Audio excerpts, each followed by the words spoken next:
Donald Trump has dominated the debates in this election. Let me talk.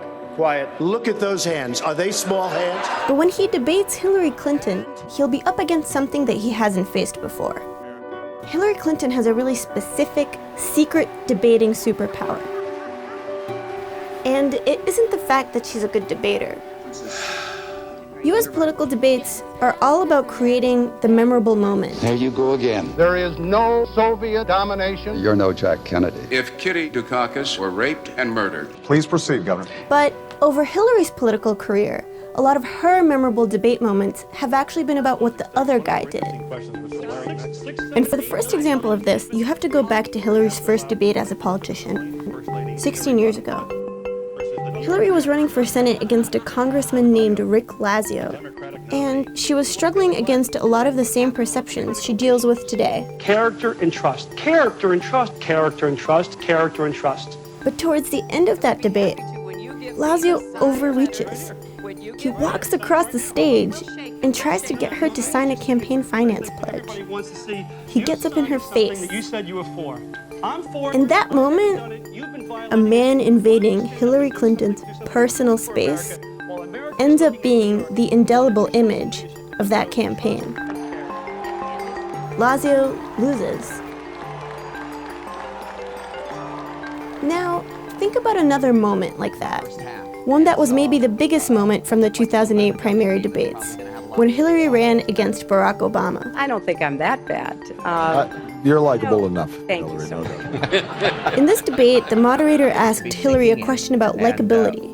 What I'd like to get is to this. And she actually responded pretty well. Well, that hurts my feelings. I'm sorry, Senator. I'm sorry. And joked how hard it was to run against Obama, who everyone seemed to love. He's very likable. I agree with that. But what's interesting about Obama's response You're likable enough. Thank you so much. is how unnecessary it was.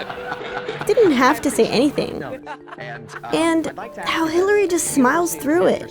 She actually gets more likable in that moment. New Hampshire voters and get a sense of what. And stuff like this happened throughout that 2008 campaign.